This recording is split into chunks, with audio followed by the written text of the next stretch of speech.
हरि ओम।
ಸಾಧನೆಯ ಹಾದಿನ ವಿಚಾರದಲ್ಲಿ ನಾವು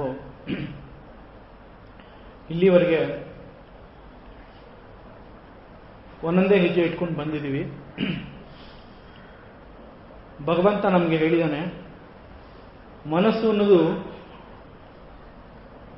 ಈ ಹಾದಿನಲ್ಲಿ, ಈ ಸಾಧನೆಯ ಹಾದಿನಲ್ಲಿ ಎಷ್ಟು ದೊಡ್ಡ ಪಾತ್ರ ವಹಿಸುತ್ತೆ. ಮನಸ್ಸು ಎಷ್ಟು ಪಕ್ವವಾಗಿದ್ದರೆ ಎಷ್ಟು ಉತ್ತಮವಾಗಿ ಅದು ನಮಗೆ ಸಹಕಾರಿಯಾಗುತ್ತೆ. ಮನಸ್ಸು ಎಂತಹ ದೊಡ್ಡ ಶಕ್ತಿ, ಇದನ್ನೆಲ್ಲ ಪರಮಾತ್ಮ ಹೇಳಿದಾನೆ.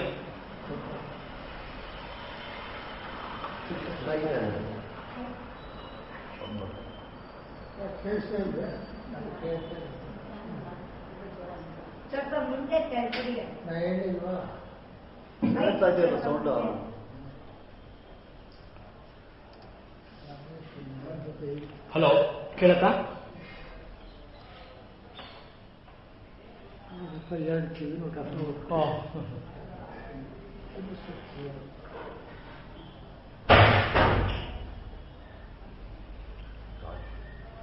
ಹಾಗಾಗಿ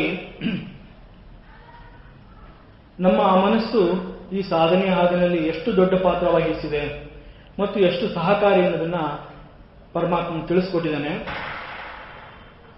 ಅಂತಹ ಮನಸ್ಸನ್ನ ನಾವು ಗಮನಿಸ್ತಾ ಅದರ ಜೊತೆನಲ್ಲಿ ಅದು ನಮಗೆ ಸಹಕಾರಿ ಆಗ್ತಾ ಇದ್ರೂ ಕೂಡ ಜೊತೆನಲ್ಲಿ ನಾವು ಆ ಮನಸ್ಸನ್ನ ಗಮನಿಸಬೇಕು.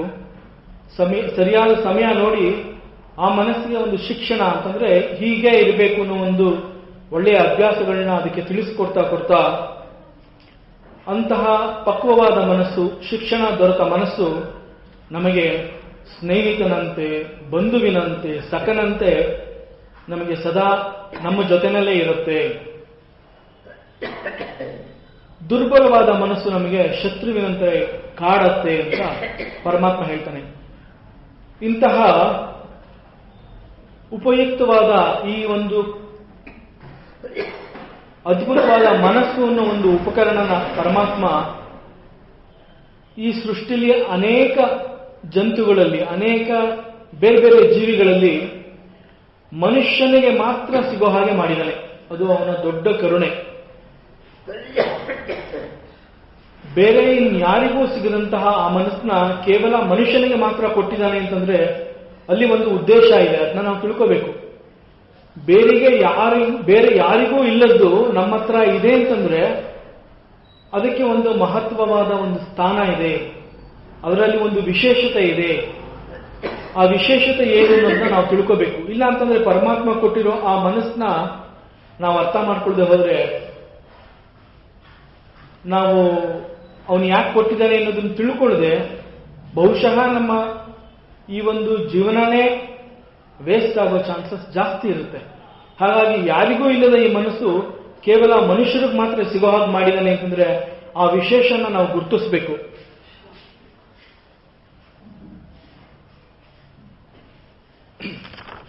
ಇಂತಹ ಅದ್ಭುತವಾದ ಗಟ್ಟಿಯಾದ ಮನಸ್ಸು ಕೂಡ ಕೆಲವೊಮ್ಮೆ ಕೆಲವು ಶಕ್ತಿಗಳು ಅದನ್ನ ತಮ್ಮ ತೆಕ್ಕೆಗೆ ತಗೊಂಡ್ಬಿಡುತ್ತೆ.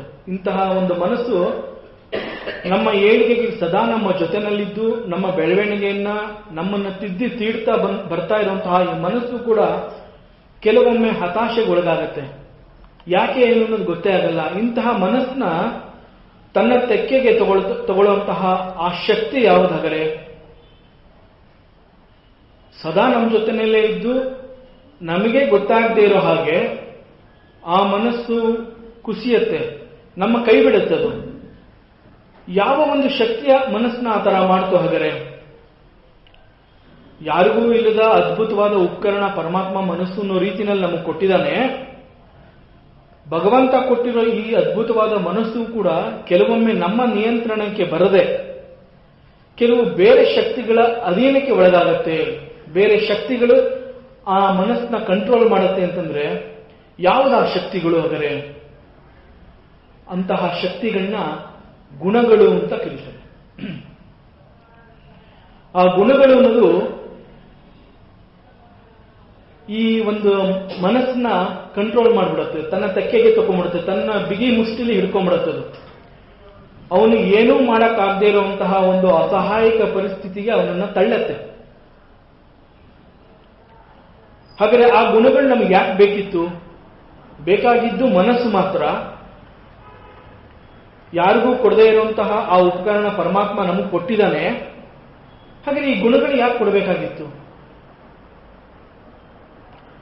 ಗುಣಗಳ ಪ್ರಭಾವದಿಂದ ಮನಸ್ಸು ಬರೀ ಬಂಧನಕ್ಕೆ ಮಾತ್ರ ಒಳಗಾಗೋದಿಲ್ಲ.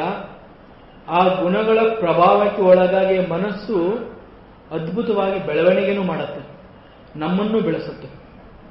ಸೊ ಆ ಗುಣಗಳನ್ನ ನಾವು ಬೇಡ ಅಂತ ಅನ್ನಕ್ಕಾಗೋದಿಲ್ಲ.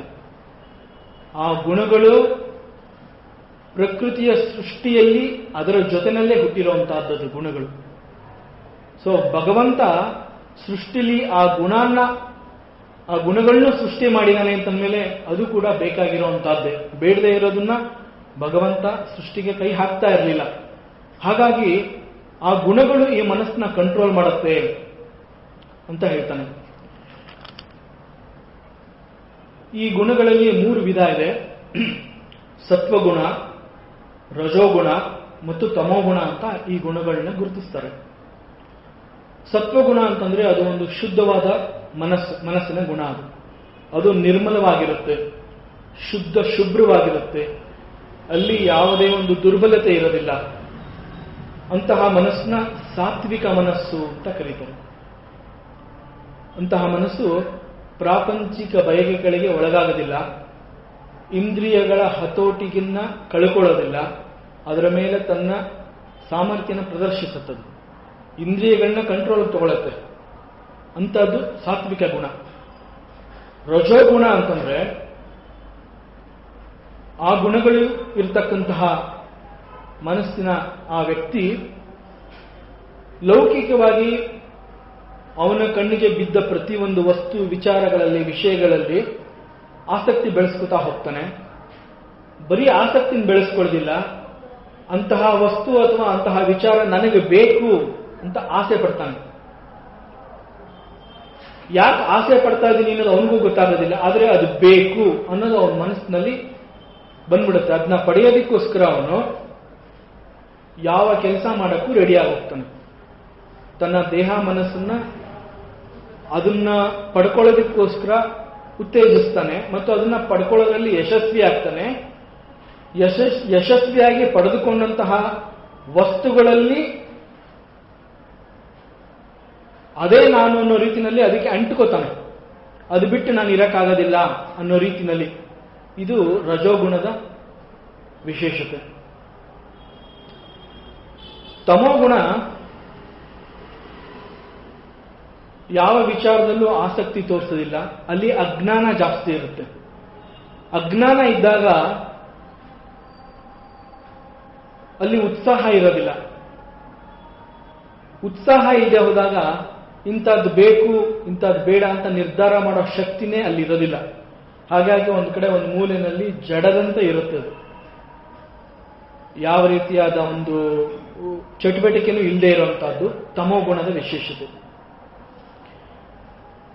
ಸೊ ಈ ಮೂರು ಗುಣಗಳು ವಿಮರ್ಶೆ ಮಾಡಿದ್ರೆ ತಮೋಗುಣಕ್ಕಿಂತ ರಜೋಗುಣ ಉತ್ತಮವಾಗಿದೆ, ಸತ್ವಗುಣ ಇವೆರಡಕ್ಕಿಂತ ಶ್ರೇಷ್ಠವಾಗಿದೆ. ಸೊ ಒಂದು ಗುಣಕ್ಕಿಂತ ಇನ್ನೊಂದು ಗುಣ ಬೇರೆ ರೀತಿಯಲ್ಲೇ ಇದ್ದು ಒಂದಕ್ಕಿಂತ ಒಂದು ಉತ್ತಮವಾಗಿದೆ, ಎಲ್ಲದಕ್ಕಿಂತ ಶ್ರೇಷ್ಠವಾಗಿ ಸತ್ವಗುಣ ಇದೆ. ಹೀಗೆ ಈ ಮೂರು ಗುಣಗಳು ಬೇರೆ ಬೇರೆ ರೀತಿಯಿಂದ ಕೂಡಿದ್ದು ಮನುಷ್ಯನನ್ನ ಹೇಗೆ ಬಂಧಿಸುತ್ತೆ ಅನ್ನೋದು ಒಂದು ಕ್ವಶನ್. ಗುಣ ಅನ್ನೋದು ಕಣ್ಣಿಗೆ ಕಾಣುವಂತ ಒಂದು ವಸ್ತು ಅಲ್ಲ. ಮನಸ್ಸು ಅನ್ನೋದು ಕಣ್ಣಿಗೆ ಕಾಣೋದಿಲ್ಲ. ಕಣ್ಣಿಗೆ ಕಾಣದೇ ಇರೋ ಈ ಗುಣ ಮತ್ತು ಮನಸ್ಸು ಯಾವ ರೀತಿಯಲ್ಲಿ ಇಷ್ಟು ಸ್ಥೂಲವಾಗಿರೋ ಈ ಶರೀರ ಮತ್ತು ಮನಸ್ಸನ್ನ ಬಂಧನಕ್ಕೆ ಒಳಪಡಿಸುತ್ತೆ? ಕಾಣದೇ ಇರುವಂತಹ ವಸ್ತುಗಳು ಯಾವ ರೀತಿ ನನ್ನನ್ನ ಸಿಕ್ಕಾಕ್ಸುತ್ತೆ? ಬಂಧನ ಅಂತಂದ್ರೆ ಏನು? ಹಾಗಾದ್ರೆ ಅದು ಶರೀರಕ್ಕೆ ಸಂಬಂಧಪಟ್ಟಿರೋದ ಅಥವಾ ಮನಸ್ಸಿಗೆ ಸಂಬಂಧಪಟ್ಟಿರೋದ? ಬಂಧನ ಅಂತಂದ್ರೆ ಏನು?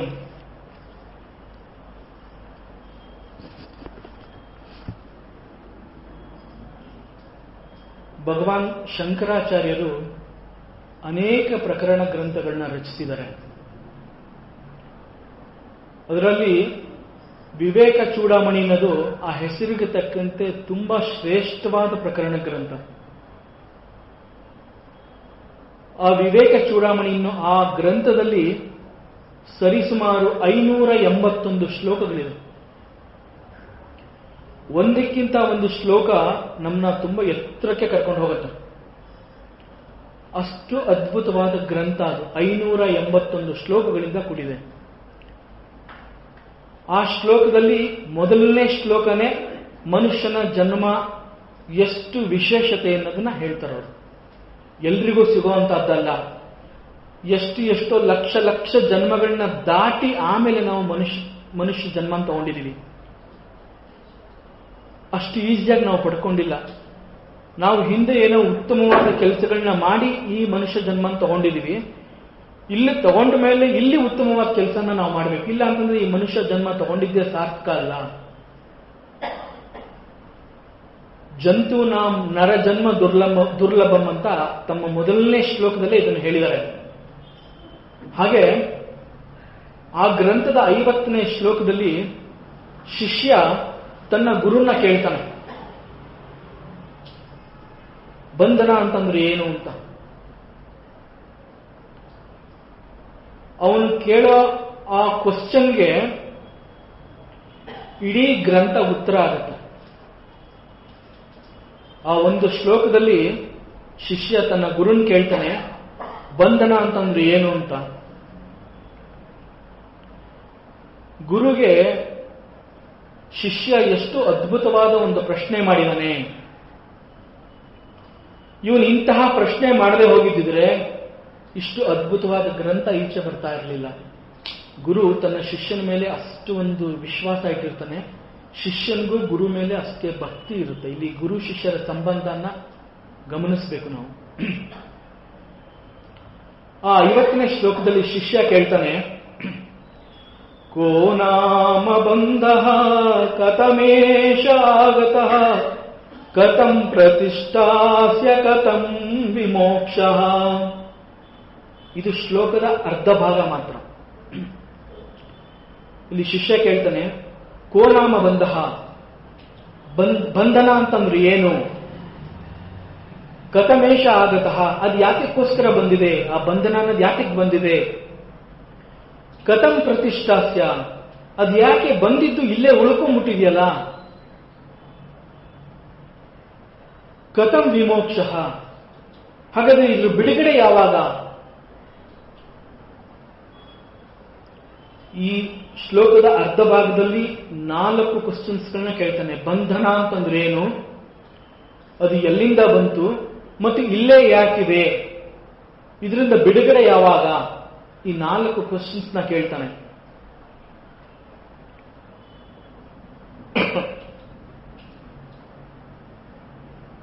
ವೇದಾಂತದಲ್ಲಿ ನಾವು ಅವಾಗವಾಗ ಇದನ್ನ ಕೇಳಿಸ್ಕೊತಾ ಇರ್ತೀವಿ, ಓದ್ತಾ ಇರ್ತೀವಿ, ನಮ್ಮ ಅನುಭವಕ್ಕೆ ಬಂದಿದೆ. ಏನು ಅಂತಂದ್ರೆ, ಜಗತ್ತು ಅನ್ನೋದು ಬದಲಾವಣೆಗೆ ಒಳಪಟ್ಟಿದೆ ಅಂತ. ಬದಲಾವಣೆ ನಿರಂತರ ಅಂತ ಭಗವಂತ ಹೇಳ್ತಾನೆ. ಯಾವ ಒಂದು ಸನ್ನಿವೇಶ ಈ ಕ್ಷಣದಲ್ಲಿ ಈಗ ನಮ್ಮ ಕಣ್ಣೆದುರು ಕಾಣ್ತಾ ಇದೆ, ಈ ಸನ್ನಿವೇಶ ಅಥವಾ ಈ ಒಂದು ವಿಚಾರ ಸದಾಕಾಲ ಹೀಗೆ ಇರಲ್ಲ. ಒಂದು ಸ್ವಲ್ಪ ಹೊತ್ತಿರುತ್ತೆ, ಹೊಟ್ಟೋಗ್ಬಿಡುತ್ತೆ. ಅದು ಸುಖ ಇರ್ಬೋದು, ಸಂತೋಷ ಇರ್ಬೋದು, ದುಃಖ ಇರ್ಬೋದು, ನೋವಿರ್ಬೋದು, ಅದು ಯಾವುದೇ ಆಗಿದ್ರೂ ಅದು ಕೂಡ ಬದಲಾವಣೆಗೆ ಒಳಪಟ್ಟಿದೆ. ಈಗ ಬಂದಿದೆ, ಇಲ್ಲಿವರೆಗೆ ಅದು ಬಂದಿರಲಿಲ್ಲ, ಈಗ ಬಂದಿದೆ. ಬಂದಿರೋದು ಇಲ್ಲಿ ಇರೋದಿಲ್ಲ, ಹೊಟ್ಟೋಗ್ಬಿಡುತ್ತೆ. ಯಾಕೆ ಅಂತಂದ್ರೆ ಬದಲಾವಣೆಗೆ ಪ್ರತಿಯೊಂದು ಒಳಪಟ್ಟಿದೆ. ಸೃಷ್ಟಿನಲ್ಲಿ ಪ್ರತಿಯೊಂದು ಬದಲಾವಣೆಗೆ ಒಳಪಟ್ಟಿದೆ. ಪ್ರತಿಯೊಂದು ಬದಲಾವಣೆಗೆ ಒಳಪಟ್ಟಿದೆ ಅಂತಂದ್ಮೇಲೆ ಇಲ್ಲಿ ಶಿಷ್ಯ ಅದನ್ನೇ ಗುರು ಕೇಳ್ತಾನೆ. ಈ ಬಂಧನ ಅಂತಂದ್ರೇನು? ಅದು ಎಲ್ಲಿಂದ ಬಂತು? ಬಂದಿದ್ದು ಇಲ್ಲೇ ಯಾಕೆ ಉಳ್ಕೊಂಡಿದೆ ಅಂತಂದ್ರೆ ಕಥಂ ಪ್ರತಿಷ್ಠಾಸ್ಯ ಅಂತ ಕೇಳ್ತಾನೆ. ಆ ಉಳ್ಕೊಂಡಿದೆ ಅನ್ನೋದನ್ನ ಯಾತಕ್ಕೆ ಅಷ್ಟು ಸ್ಟ್ರೆಸ್ ಮಾಡಿ ಹೇಳ್ತಾನೆ ಅಂತಂದ್ರೆ, ಸಂತೋಷದ ಕ್ಷಣಗಳು ಹಿಂಗ್ ಬಂದು ಹಂಗೆ ಹೊಟ್ಟೋಗುತ್ತೆ. ಮನೆಯಲ್ಲಿ ಹಬ್ಬ ಮಾಡ್ತೀವಿ, ನೆಂಟರುಗಳು ಬರ್ತಾರೆ, ಸಿಹಿ ತಿಂಡಿಗಳು ಮಾಡ್ತೀವಿ. ಆ ಸನ್ನಿವೇಶನ ಅಂತ ದಿನನ ನಾವು ಕಾಯ್ತಾ ಇರ್ತೀವಿ. ಅದು ಬಂದು ಮುಗಿದು ಹೊಟ್ಟೋಗ್ಬಿಡುತ್ತೆ. ಅಯ್ಯೋ ಏನಪ್ಪ ಎಷ್ಟು ಬೇಗ ಆಗೋಯ್ತು, ಆಗಲೇ ಎಲ್ಲ ಊರಿಗೆ ಹೊರಟ್ಬಿಟ್ಟಿದ್ದೀರಲ್ಲ ಅಂತೀವಿ. ಸಂತೋಷ ಅನ್ನೋದು ಅಷ್ಟು ಬೇಗ ಬಂದು ಹಂಗೆ ಹೊಟ್ಟೋಗ್ಬಿಡುತ್ತೆ, ಗೊತ್ತಾಗೋದಿಲ್ಲ. ನಾವು ಅದರಲ್ಲಿ ಮುಳುಗ್ಬಿಟ್ಟಿರ್ತೀವಿ, ಆ ಸಂತೋಷನ ತುಂಬಾ ಅನುಭವಿಸ್ಬಿಟ್ಟಿರ್ತೀವಿ. ಹಾಗಾಗಿ ಬಂದಂತಹ ಸಂತೋಷ ಅನ್ನೋದನ್ನ ಅದು ನಾವು ಅನುಭವಿಸಿ ಅದ್ರ ಜೊತೆಲಿ ಇರೋದಕ್ಕಿಂತ ಬೇಗ ಅದು ನಮ್ಮಿಂದ ಹೊಟ್ಟೋಗ್ಬಿಡುತ್ತೆ. ಆದರೆ ದುಃಖ ಅನ್ನೋದು, ನೋವು ಅನ್ನೋದು ಏನಪ್ಪಾ ಅನ್ಸ್ಬಿಡುತ್ತೆ ನಮಗೆ. ಯಾವಾಗ ಇದರಿಂದ ಬಿಡುಗಡೆ ನನಗೆ ಅಂತ ಕೇಳ್ತೀವಿ ನಾವು. ಯಾಕೆಂದ್ರೆ ಆ ದುಃಖ ಅನ್ನೋದು ಅಷ್ಟು ಗಟ್ಟಿಯಾಗಿ ಕೂತಂತೆ ನಮ್ಮಲ್ಲಿ ಅನುಭವ ಕೊಡುತ್ತದೆ. ಸುಖ ಅನ್ನೋದು ಕೂಡ ಬಂದಿದ್ದು ಅದು ಹೊಟ್ಟೋಗುತ್ತಲ್ಲ, ದುಃಖ ಅನ್ನೋದು ಕೂಡ ಬಂದಿದ್ದು ಹೊಟ್ಟೋಗುತ್ತೆ. ಆದ್ರೆ ಇದು ಬಂದಿದ್ದು ಗೊತ್ತಾಗ್ಲಿಲ್ಲ, ಬಂದು ಕೂತ್ಕೊಂಡ್ಬಿಟ್ಟಿದೆಯಲ್ಲ ಅಂತ ಕೇಳ್ತಾ ಇದ್ದಾನೆ ಶಿಷ್ಯ. ಇದ್ರ ಬಿಡುಗಡೆ ಯಾವಾಗ ಅಂತ ಕೇಳ್ತಾನೆ. ಅಂತಂದ್ರೆ ಈ ಬಂಧನ ಅನ್ನೋದ್ರದ ಆಳ ಮತ್ತು ವಿಸ್ತಾರ ಎಷ್ಟು ದೊಡ್ಡದಿರಬಹುದು. ಇದು ಒಂದು ಕ್ವಶನ್ಗೆ ಮುಂದಿನ 530 ಶ್ಲೋಕಗಳಲ್ಲಿ ಉತ್ತರ ಇದೆ ಅಂತಂದ್ರೆ ಈ ಬಂಧನ ಅನ್ನೋದು ಎಷ್ಟು ವಿಸ್ತಾರ ಹೊಂದಿದೆ, ಎಷ್ಟು ಆಳ ಇದು, ಇದ್ರ ವಿಸ್ತಾರ ಏನು ಅಂತಂದ್ರೆ ಆಶ್ಚರ್ಯ ಆಗುತ್ತೆ. ಇದು ಹೇಗಿರ್ಬಹುದು ಅಂತಂದ್ರೆ, ಒಂದು ಸಾಗರ ಅಥವಾ ಸಮುದ್ರದ ಮಧ್ಯದಲ್ಲಿ ನಾವೇನಾದ್ರು ಸಿಕ್ಕಾಕೊಂಡ್ಬಿಟ್ರೆ ಅದನ್ನ ಊಹಿಸ್ಕೊಂಡ್ರೆ ಮುಳುಗ್ತಾನೂ ಇಲ್ಲ, ತೇಲಕ್ಕಾಗ್ತಾ ಇಲ್ಲ. ಆ ಕಡೆ ದಡನೂ ಕಾಣಲ್ಲ, ಈ ಕಡೆ ದಡನೂ ಕಾಣಲ್ಲ. ನಮ್ಮ ಪರಿಸ್ಥಿತಿ ಹೇಗಿರ್ಬೋದು?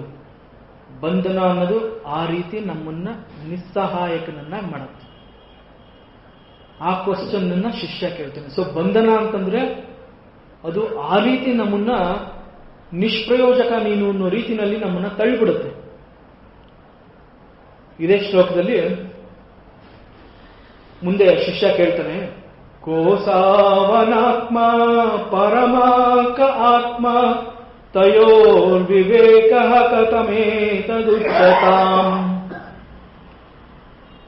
ಆತ್ಮ ಅಂದ್ರೇನು, ಅನಾತ್ಮ ಅಂದ್ರೇನು, ಪರಮಾತ್ಮ ಅಂತಂದ್ರೇನು? ಒಟ್ಟು ಈ ಶ್ಲೋಕದಲ್ಲಿ 7 ಕ್ವಶನ್ ಇದೆ. ಈ 7 ಕ್ವಶನ್ಗೆ ಉತ್ತರ ಮುಂದಿನ 530 ಶ್ಲೋಕಗಳಲ್ಲಿ ಶಂಕರಾಚಾರ್ಯರು ಉತ್ತರ ಕೊಟ್ಟಿದ್ದಾರೆ. ನಮಗೆ ಇಲ್ಲಿ ಬಂಧನ ಅನ್ನೋದನ್ನ ಮಾತ್ರ ತಿಳ್ಕೊಳ್ಳೋಣ, ನಾವು ಮುಂದೆ ಹೋಗೋಣ. ಸೊ ಬಂಧನ ಅನ್ನೋದು ಈ ಪದದ ಅರ್ಥ ಎಷ್ಟೊಂದು ವಿಸ್ತಾರ ಆಗಿದೆ ಅನ್ನೋದು ಈಗ ಗೊತ್ತಾಗುತ್ತೆ. ಈ ರೀತಿ ನಾವು ವಿಚಾರ ಮಾಡಿದ್ರೆ ಗೊತ್ತಾಗುತ್ತೆ. ಸೊ ಇಲ್ಲಿ ಬಂಧನ ಅಂತಂದ್ರೆ ಶಾರೀರಿಕವಾಗಿ ನಮ್ಮನ್ನ ಯಾರು ಕಟ್ಟಾಕೋದಿಲ್ಲ. ಯಾಕೆಂತಂದ್ರೆ ಯಾವ ಮನಸ್ಸು ಅಂತ ನಾವು ವಿಚಾರ ಮಾತಾಡ್ತಾ ಇದ್ದೀವಿ, ಗುಣ ಅಂತ ಏನು ಒಂದು ವಿಚಾರ ತಗೊಂಡು ಮಾತಾಡ್ತಾ ಇದ್ದೀವಿ, ಇವೆರಡೂ ಕೂಡ ಕಣ್ಣಿಗೆ ಕಾಣದೇ ಇರುವಂತಹದ್ದು. ಈ ಕಣ್ಣಿಗೆ ಕಾಣದೇ ಇರುವಂತಹದ್ದು ಕಣ್ಣು ಕಾಣುವಂತ ಈ ಶರೀರನ ಹೇಗೆ ಬಂಧಿಸಕ್ಕೆ ಸಾಧ್ಯ? ಬಂಧನ ಅಂತಂದ್ರೆ ದೈಹಿಕವಾಗಿ ಮತ್ತು ಮಾನಸಿಕವಾಗಿ ನನ್ನಿಂದ ಏನು ಮುಂದೆ ಮಾಡಕ್ ಆಗದೆ ಇರುವಂತಹ ಪರಿಸ್ಥಿತಿ ನನ್ನ ಅನುಭವಕ್ಕೆ ಬರುತ್ತಲ್ಲ, ಅದನ್ನ ಬಂಧನ ಅಂತ ಕರೀಬಹುದು. ವೇದಾಂತದಲ್ಲಿ ಇದನ್ನ ಈ ರೀತಿ ಅರ್ಥ ಮಾಡ್ಕೋಬಹುದು. ಹಾಗಾದ್ರೆ ಈ 3 ಗುಣಗಳು ನಮ್ಮನ್ನ ಯಾವ ರೀತಿ ಬಂಧಿಸುತ್ತೆ?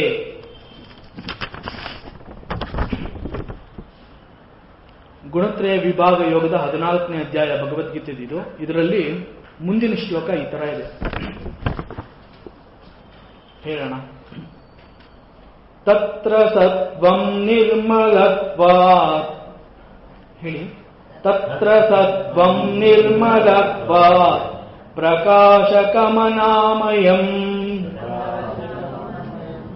ಸುಖ ಸಂಗೇನ ಬಧ್ನಾತಿ ಜ್ಞಾನ ಸಂಗೇನ ಚಾನಗ.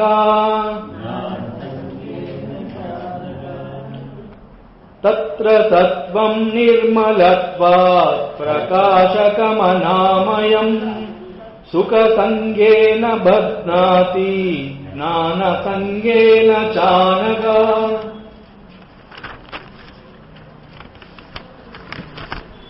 ಈ ಶ್ಲೋಕದ ಅರ್ಥ ಈ ರೀತಿ ಇದೆ.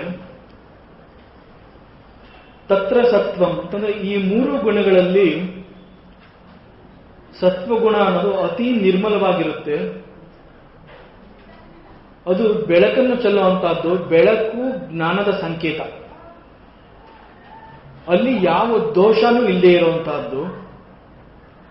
ಎಲೈ ಪಾಪರಹಿತನೇ, ಅರ್ಜುನನ್ಗೆ ಭಗವಂತ ಹೇಳ್ತಾ ಇರೋದು. ಎಲೈ ಪಾಪರಹಿತನೇ ಅಂತಂದ್ರೆ ಯಾವುದೇ ಪಾಪವನ್ನು ಇಲ್ಲಿಯವರೆಗೆ ನೀನು ಮಾಡಿಲ್ಲ, ಯಾವ ಪಾಪವನ್ನು ಮಾಡದೇ ಇರುವಂತಹ ವ್ಯಕ್ತಿ ನೀನು. ಅಂತಹ ಸತ್ವಗುಣ ಕೂಡ ನಿನ್ನನ್ನ ಸುಖಾಸಕ್ತಿಯಿಂದ ಮತ್ತು ಜ್ಞಾನದ ಆಸಕ್ತಿಯಿಂದ ನಿನ್ನನ್ನ ಕಟ್ಟಿ ಹಾಕುವಂತೆ ಮಾಡತ್ತೆ ಅಂತ ಹೇಳ್ತಾನೆ.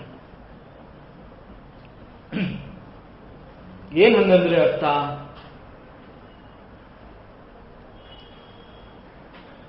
ಯಾವುದೇ ಒಂದು ವಸ್ತುವನ್ನ ಅಥವಾ ಒಬ್ಬ ವ್ಯಕ್ತಿಯ ವಿಚಾರನ ಪೂರ್ಣ ರೀತಿಯಲ್ಲಿ ಇವನು ಹೀಗೆ ಅಥವಾ ಈ ವಸ್ತು ಹೀಗೆ ಅಂತ ನಿರೂಪಣೆ ಮಾಡೋದಕ್ಕೆ ಯಾರಿಂದನೂ ಸಾಧ್ಯ ಇಲ್ಲ. ನಮ್ಮ ಈ ವಿಜ್ಞಾನ ಯುಗದಲ್ಲಿ ವಿಜ್ಞಾನ ಕೂಡ ಇದನ್ನೇ ಹೇಳುತ್ತೆ. ಯಾವುದೇ ವ್ಯಕ್ತಿಯನ್ನ ಅಥವಾ ವಸ್ತುವನ್ನ ಪರೀಕ್ಷೆಗೆ ಒಳಪಡಿಸದೆ ಅದು ಹೀಗೆ ಅಂತ ಹೇಳೋದಕ್ಕೆ ಸಾಧ್ಯ ಇಲ್ಲ.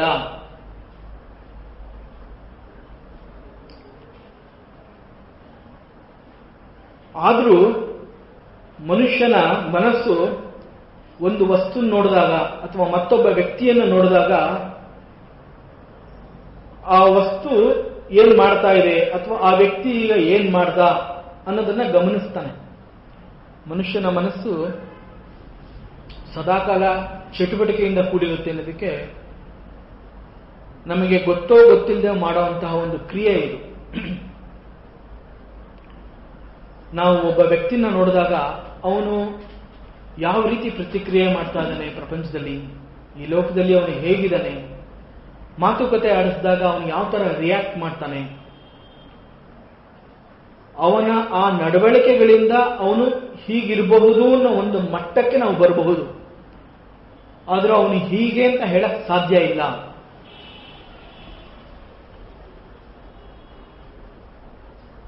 ಇದು ಕೂಡ ಈ ಲಕ್ಷಣಗಳನ್ನು ಕೂಡ ಹೀಗೆ ಮಾಡೋದ್ರಿಂದ ಹೀಗೆ ಅನ್ನೋದನ್ನ ತನಗೆ ತಾನೇ ಬರಲಿಲ್ಲ. ಇದನ್ನ ಕಲಿಸ್ಕೊಟ್ಟಿದ್ದು ಕೂಡ ನಮ್ಮ ಶಾಸ್ತ್ರ ಗ್ರಂಥ. ಅನೇಕ ಋಷಿಗಳು, ಸಂತರು, ಮುನಿಗಳು ತಮ್ಮ ಧ್ಯಾನ ಶಕ್ತಿಯಿಂದ ಅನುಭವ ಪಡ್ಕೊಂಡು ಈ ರೀತಿ ಹೇಳ್ತಾರೆ. ಒಬ್ಬ ಮನುಷ್ಯ ಅವನು ಮಾಡೋ ಕೆಲಸ, ಅವನಿಂದ ವ್ಯಕ್ತವಾಗಿ ಈಚೆ ಬರುವಂತಹ ನಡವಳಿಕೆಗಳಿಂದ ಅವನು ಹೀಗಿರಬಹುದು. ಅವನು ಇಂತಹ ಕೆಲಸ ಮಾಡ್ತಾ ಇದ್ದಾನೆ ಅಂತಂದ್ರೆ ಆ ಟೈಮಲ್ಲಿ, ಆ ಸಮಯದಲ್ಲಿ ಅವನಲ್ಲಿ ಇಂತಹ ಒಂದು ಗುಣ ಪ್ರವೇಶ ಆಗಿದೆ. ಅವನು ಸಮಾಜದಲ್ಲಿ 4 ಜನಕ್ಕೆ ಬೇಕಾಗುವಂತಹ ಒಳ್ಳೊಳ್ಳೆ ಕೆಲಸಗಳನ್ನ ಮಾಡ್ತಾ ಇದ್ರೆ ಅವನನ್ನ ಸಾತ್ವಿಕ ಅಂತ ಕರೀತಾರೆ.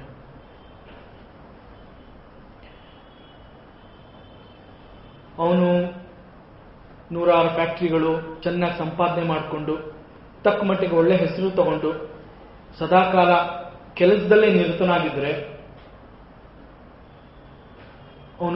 ಅವನಲ್ಲಿ ರಜೋಗುಣದ ಪ್ರಭಾವ ಜಾಸ್ತಿ ಇದೆ ಅಂತ ಗುರುತಿಸ್ತಾರೆ.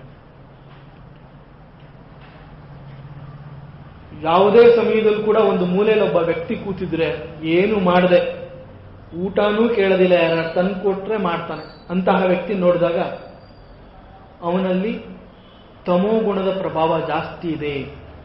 ಈ ರೀತಿ ಇದನ್ನು ಕೂಡ ನಮ್ಮ ಋಷಿಮುನಿಗಳು ಅನೇಕ ಸಂಶೋಧನೆ ಮಾಡಿ ಈ ಒಂದು ನಿರ್ಧಾರಕ್ಕೆ ಬಂದಿರೋದು. ಸುಮ್ಮನೆ ಒಬ್ಬ ಮನುಷ್ಯನ ನೋಡಿದ ತಕ್ಷಣ ಹೇಳಿರೋದಲ್ಲ ಇದು.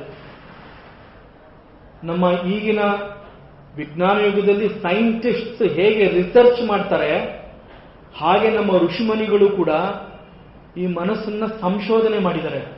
ಸಂಶೋಧನೆ ಅಂತಂದ್ರೆ, ಶೋಧನೆ ಅಂತಂದ್ರೆ ಸರಿಯಾಗಿ ನೋಡಿ ಅದನ್ನು ಗುರುತಿಸೋದು, ಶೋಧ ಮಾಡೋದು, ತಿಳ್ಕೊಳ್ಳೋದು.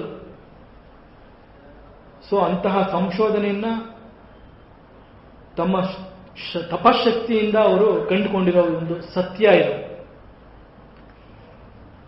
ಸೊ ಹಾಗಾಗಿ ಹೀಗೆ ಅಂತ ಗೊತ್ತಿಲ್ಲದೆ ಹೋದ್ರೂ ಲಕ್ಷಣಗಳು ಹೇಗೆ ಕಾಣುತ್ತೆ, ಆ ಕಂಡು ಬಂದ ಲಕ್ಷಣದ ಮೇಲೆ ಆ ಮನುಷ್ಯ ಹೀಗಿರಬಹುದು ಅನ್ನೋ ನಿರ್ಧಾರಕ್ಕೆ ಬರಬಹುದು ಅಂತ ನಮಗೆ ತೋರಿಸ್ಕೊಟ್ಟಿದ್ದಾರೆ. ಈ ತರ ತೋರಿಸ್ಕೊಟ್ಟಿರುವಂತಹ ಸಂಗತಿಗಳನ್ನ ನಾವು ಆಧಾರವಾಗಿಟ್ಕೊಂಡು ನಮ್ಮ ನಡವಳಿಕೆಗೆ ಅದನ್ನ ಅಳವಡಿಸ್ಕೋಬೇಕು. ನಾವು ಬೇರೆ ಯಾರನ್ನ ನೋಡ್ಬಿಟ್ಟು ಅವನಲ್ಲಿ ಆ ಗುಣ ಇದೆ, ಗ್ರಂಥದಲ್ಲಿ ಈ ತರ ಹೇಳಿದೆ, ಅವನಲ್ಲಿ ಈ ಗುಣ ಇದೆ ಅಂತ ನಾವು ಬೇರೆಯವ್ರನ್ನ ನೋಡಿ ಲಕ್ಷಣ ತಿಳ್ಕೊಳ್ಳೋ ಅವಶ್ಯಕತೆ ಇಲ್ಲ. ನಾನು ಈಗೇನ್ ಮಾಡ್ತಾ ಇದ್ದೀನಿ, ನನ್ನನ್ನು ನಾನು ನೋಡ್ಕೋಬೇಕು. ನಾನು ಸರಿ ಹೋದ್ರೆ ಆಮೇಲೆ ನಾನು ಪ್ರಪಂಚನ ನೋಡ್ಬೋದು. ಹಾಗಾಗಿ ಈ ಶಾಸ್ತ್ರ ಗ್ರಂಥ ಏನ್ ತಿಳಿಸ್ಕೊಟ್ಟಿದೆ, ಇದರ ಪ್ರಯೋಗ ನಮ್ಮ ಮೇಲೆ ನಾವು ಮಾಡ್ಕೋಬೇಕು. ನಾವು ಇನ್ನೊಬ್ಬರನ್ನ ನೋಡಿ ನೀನ್ ಹೀಗೆ ಅಂತ ಅವ್ರಿಗೆ ಬೆರಳು ತೋರಿಸಬಾರದು. ಅವನಿಗೆ ಬೆರಳು ತೋರ್ಸಕ್ ಹೋದ್ರೆ ನಮ್ಮ 3 ಬೆರಳು ನಮ್ಮ ಕಡೆ ತಿರುಗಿರುತ್ತೆ. ಅದರಿಂದ ಈ ಒಂದು ಸತ್ಯ ಸಂಗತಿ ನಮಗೆ ಗೊತ್ತಾದ್ಮೇಲೆ, ಇಂತಹ ಲಕ್ಷಣಗಳಿದ್ದಾಗ ಇಂತಹ ಗುಣಗಳಿದೆ ಅಂತ ನಮಗೆ ತಿಳಿಸ್ಕೊಟ್ಟಿದಾರಲ್ಲ ನಮ್ಮ ಮುನಿಗಳು, ಅದನ್ನ ಆಧಾರವಾಗಿಟ್ಕೊಂಡು ನಮ್ಮ ಜೀವನದಲ್ಲಿ ನಾವು ಅದನ್ನು ಅಳವಡಿಸ್ಕೋಬೇಕು. ನಮ್ಮ ಜೀವನದಲ್ಲಿ ಅಳವಡಿಸ್ಕೊಂಡಾಗ ನಾನು ಎಷ್ಟು ಮಟ್ಟಿಗೆ ಬೆಳಿಬಹುದು, ಅಥವಾ ನಾನು ಸರಿಯಾಗಿದ್ದೀನ ಈ ಸಮಾಜದಲ್ಲಿ, ನನ್ನಿಂದ ಬೇರೆಯವ್ರಿಗೆ ತೊಂದರೆ ಆಗ್ತಾ ಇದೆಯಾ, ಅಥವಾ ನಾನು ಏನು ಉಪಯೋಗಕ್ಕೆ ಬಾರದಂಗೆ ಇದ್ದೀನಾ. ಸೊ ನನ್ನನ್ನು ನಾನು ಸರಿ ಮಾಡ್ಕೊಳ್ಳೋದಕ್ಕೆ ಈ ಶಾಸ್ತ್ರ ಗ್ರಂಥನ ನಾನು ಉಪಯೋಗಿಸ್ಕೋಬೇಕು.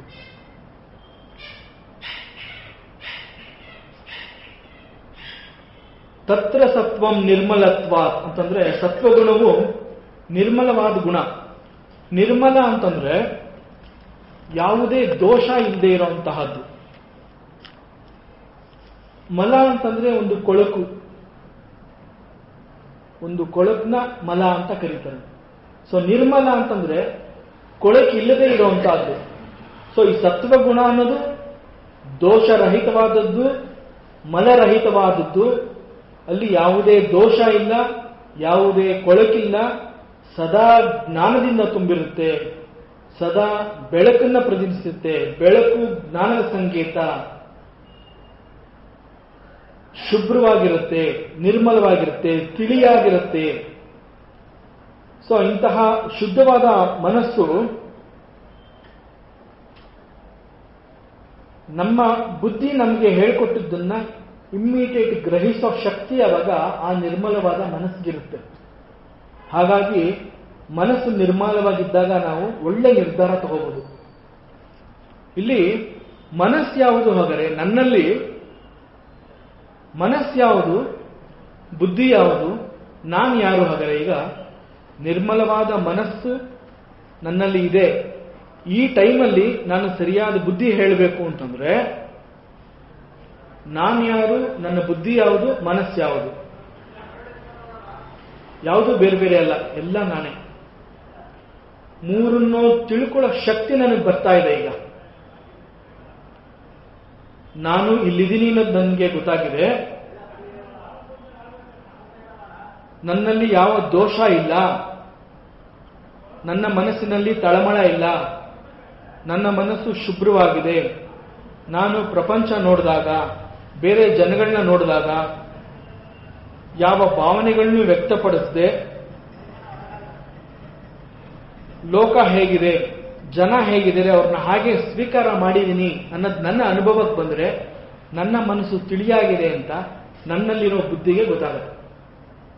ಸೊ ಹೀಗಾಗಿ ನಾನು ಬೇರೆ ಅಲ್ಲ, ಮನಸ್ಸು ಬೇರೆ ಅಲ್ಲ, ಬುದ್ಧಿ ಬೇರೆ ಅಲ್ಲ, ಮೂರು ನಾನೇ.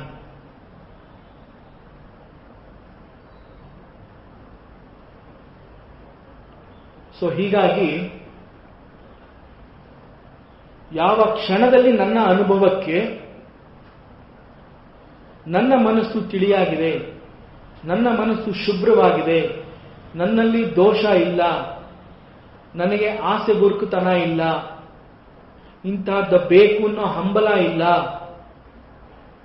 ಇದಿಷ್ಟು ನನಗೆ ಗೊತ್ತಾದಾಗ ನೀಟಾಗಿ ಐಡೆಂಟಿಫೈ ಮಾಡಬಹುದು ನನ್ನಲ್ಲಿ ದೋಷ ಇಲ್ಲ ಅಂತ.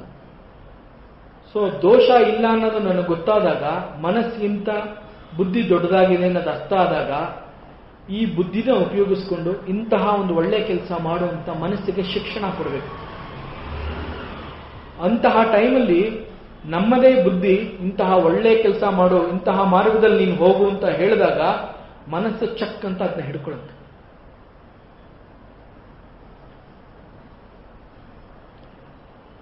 ಹಾಗೆ ಗ್ರಹಿಸೋ ಶಕ್ತಿ ಮನಸ್ಸಿಗೆ ಬರಬೇಕಾದ್ರೆ ಮನಸ್ಸು ನಿರ್ಮಲವಾಗಿರಬೇಕು. ನಿರ್ಮಲವಾದ ಮನಸ್ಸು ನನ್ನಲ್ಲಿದೆ ಅನ್ನೋದು ಗುರುತಿಸುವ ಸ್ವಭಾವ ನಾನು ಬೆಳೆಸ್ಕೋಬೇಕು. ನನಗೆ ಇದು ಗೊತ್ತಾದಾಗ, ಇದು ನಿರ್ಮಲವಾದ ಮನಸ್ಸು ಅಂತ ಗೊತ್ತಾದಾಗ ಮನಸ್ಸಿಗೆ ಶಿಕ್ಷಣ ಕೊಡಬೇಕು. ಸೊ ಇಂತಹ ಶುದ್ಧವಾದ ಮನಸ್ಸು ಬುದ್ಧಿಯು ಹೇಳುವಂತಹ ಮನಸ್ಸನ್ನ ಗ್ರಹಿಸುತ್ತೆ, ಬೇಗ ಗ್ರಹಿಸುತ್ತೆ, ತೀಕ್ಷ್ಣವಾಗಿರುತ್ತೆ, ಅಂತಂದ್ರೆ ತುಂಬಾ ಶಾರ್ಪ್ ಆಗಿರುತ್ತೆ. ಎಲ್ಲಿ ಯಾವ ಕೆಲಸ ಮಾಡಬೇಕು, ಎಷ್ಟು ಮಾಡಬೇಕು, ಯಾಕೆ ಮಾಡಬೇಕು ಅನ್ನೋ ಒಂದು ಪೂರ್ಣ ಜ್ಞಾನ ಇರುತ್ತಲ್ಲ, ಅದನ್ನ ತೀಕ್ಷ್ಣ ಅಂತ ಕರೀತಾರೆ. ಮತ್ತೆ ಸೂಕ್ಷ್ಮವಾಗಿರುತ್ತೆ. ಸೂಕ್ಷ್ಮವಾಗಿ ಯಾಕಿರುತ್ತೆ ಅಂತಂದ್ರೆ, ನಾನು ಇಂತಹ ಕೆಲಸನ ಮಾತ್ರ ಮಾಡಬೇಕು ಅನ್ನೋದು ನನಗೆ ಗೊತ್ತಾಗುತ್ತೆ. ಅದು ಬಿಟ್ಟು ಬೇರೆ ಮಾಡಿದಾಗ, ಬೇರೆ ಮಾಡಿದಂತಹ ಕೆಲಸದಿಂದ ಬೇರೆಯವ್ರಿಗೆ ತೊಂದರೆ ಆಯಿತು ಅನ್ನೋ ಒಂದು ಸೂಕ್ಷ್ಮತೆ ನನಗೆ ಗೊತ್ತಾಗುತ್ತೆ. ಸೊ ಮನಸ್ಸು ಬುದ್ಧಿ ಸರಿ ಪ್ರಮಾಣದಲ್ಲಿ ತೊಡಗಿದಾಗ, ನನ್ನಲ್ಲಿ ನಿರ್ಮಲವಾದ ಮನಸ್ಸು, ಸತ್ವ ಮನಸ್ಸು ನನ್ನಲ್ಲಿ ಇದ್ದಾಗ, ಮನಸ್ಸಿನ ಸೂಕ್ಷ್ಮತೆ, ಮನಸ್ಸಿನ ತೀಕ್ಷ್ಣತೆ ಎರಡು ಸಮಮಟ್ಟವಾಗಿರುತ್ತೆ. ಅಂತಹ ಸೂಕ್ಷ್ಮವಾದ ಮನಸ್ಸು, ತೀಕ್ಷ್ಣವಾದ ಮನಸ್ಸು ಇರೋ ಜಾಗದಲ್ಲಿ ಸತ್ವಗುಣ ಮಾತ್ರ ಇರೋದಕ್ಕೆ ಸಾಧ್ಯ. ಇಂತಹ ಸತ್ವಗುಣದ ಮನಸ್ಸು ಇರೋ ಜಾಗದಲ್ಲಿ ಅದರ ಪ್ರಭಾವಕ್ಕೆ ಒಳಗಾಗುವ ವ್ಯಕ್ತಿ ಯಾವುದೇ ಅವಸ್ಥೆಯಲ್ಲಿ, ನಿದ್ದೆ ಇರ್ಬೋದು, ಕನಸಿರ್ಬೋದು, ಎಚ್ಚರದ ಸ್ಥಿತಿ ಇರ್ಬೋದು, ಯಾವುದೇ ಅವಸ್ಥೆನಲ್ಲಿ ಅವನಲ್ಲಿ ಕೆಟ್ಟ ವಿಚಾರನ್ನ ಬರಮಾಡ್ಕೊಳ್ಳೋದಿಲ್ಲ. ಯಾಕೆಂದ್ರೆ ಅವನ ಆತರ ಮನಸ್ಸಿಗೆ ಶಿಕ್ಷಣ ಕೊಟ್ಟು ಅದನ್ನ ಬೆಳೆಸಿ ಅಲ್ಲಿ ಸತ್ವಗುಣನ ಮಾತ್ರ ರಿಸೀವ್ ಮಾಡೋ ಕೆಪಾಸಿಟಿ ಬೆಳೆಸಿರ್ತಾನೆ ಮನಸ್ಸಿಗೆ. ಹಾಗಾಗಿ ಅಂತಹ ಜಾಗದಲ್ಲಿ ಅಪ್ಪಿತಪ್ಪಿ ಕೂಡ ಆ ವ್ಯಕ್ತಿ ಕೆಟ್ಟ ವಿಚಾರ ಮಾಡೋದಿಲ್ಲ. ಇದು ಸತ್ವಗುಣದ ಮನಸ್ಸಿನ ವಿಶೇಷತೆ.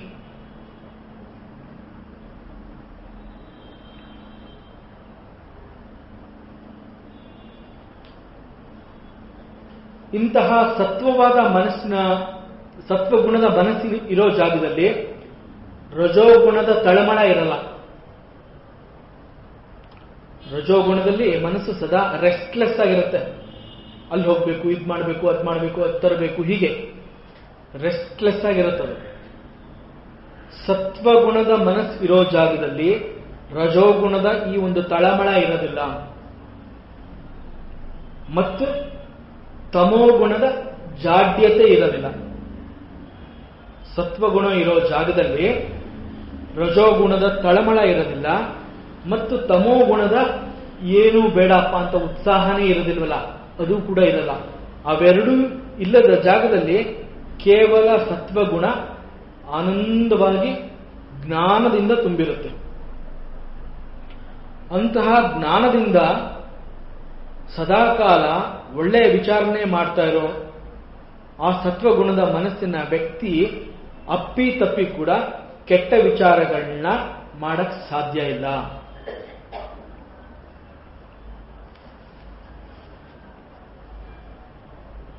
ಪ್ರಕಾಶಕ ಮನಾಮಯಂ ಅಂತ ಹೇಳ್ತಾರೆ. ಪ್ರಕಾಶಕ ಅಂತಂದ್ರೆ ತುಂಬಾ ಬ್ರೈಟ್ ಆಗಿರೋದು, ಬೆಳಕು. ಬ್ರೈಟ್ ಅಂತಂದ್ರೆ ಬೆಳಕು, ತೇಜಸ್ಸು. ಬೆಳಕು ಅಥವಾ ತೇಜಸ್ಸು ಅನ್ನೋದು ಜ್ಞಾನದ ಸಂಕೇತ.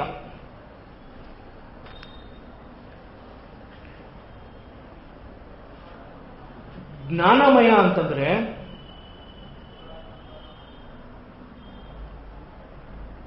ಆ ಸತ್ವಗುಣದ ಪೂರ್ತಿ ಜ್ಞಾನವೇ ಹೊರತು ಬೇರೆ ಏನು ಅಲ್ಲ ಅಂತ.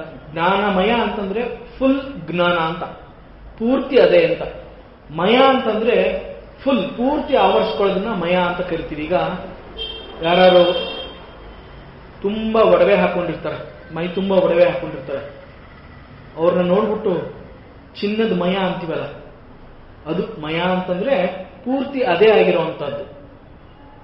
ಅಥವಾ ನಾವು ಮಾಡೋ ಸಿಹಿ ತಿಂಡಿಗಳಲ್ಲಿ ಸ್ವಲ್ಪ ಸಕ್ಕರೆ ಪ್ರಮಾಣ ಜಾಸ್ತಿ ಆದರೆ, ಕಾಫಿ ಟೀನಲ್ಲಿ ಅಥವಾ ಇನ್ನೆಲ್ಲ ಸಕ್ಕರೆ ಪ್ರಮಾಣ ಜಾಸ್ತಿ ಆದರೆ ಸಕ್ಕರೆ ಮಯ ಅಂತೀವಲ್ಲ, ಮಯ ಅಂತಂದ್ರೆ ಫುಲ್ ಅಂತ.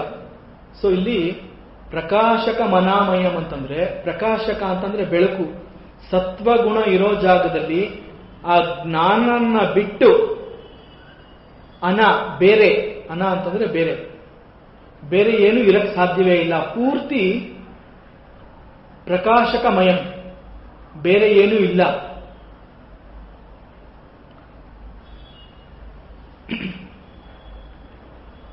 ಮನಸ್ಸು ಹೇಗಿರುತ್ತೆ, ಮನುಷ್ಯ ಆ ರೀತಿ ವರ್ತಿಸ್ತಾನೆ. ವಿಚಾರಗಳು ಹೇಗಿರುತ್ತೆ, ಮನಸ್ಸು ಹಾಗಿರುತ್ತೆ. ಗುಣಗಳು ಹೇಗಿರುತ್ತೆ, ವಿಚಾರಗಳು ಹಾಗಿರುತ್ತೆ. ನೋಡಿ, ಮೂರು ಒಂದಕ್ಕೊಂದು ಎಷ್ಟು ಒಂದು ಸಂಬಂಧ ಇದೆ. ಮನಸ್ಸಿಗೆ ಹೇಗಿರುತ್ತೆ, ಮನುಷ್ಯ ಆ ಥರ ಇರ್ತಾನೆ. ವಿಚಾರಗಳು ಹೇಗಿರುತ್ತೆ, ಮನಸ್ಸು ಹಾಗಿರುತ್ತೆ. ವಿಚಾರಗಳು ಹೇಗಿರುತ್ತೆ ಅಂತಂದ್ರೆ ಅವನ ಗುಣ ಪ್ರಭಾವ ಹೇಗಿರುತ್ತೆ, ಅದರ ಪ್ರಕಾರ ಆ ವಿಚಾರಗಳು ಅವನ ಮನಸ್ಸಿನಲ್ಲಿ ಬರುತ್ತೆ. ಇದು ಎಷ್ಟು ಆಶ್ಚರ್ಯ ಅಂತಂದ್ರೆ, ನಮ್ಮ ಮನಸ್ಸು ಒಂದು ಅದ್ಭುತ ಲೋಕ.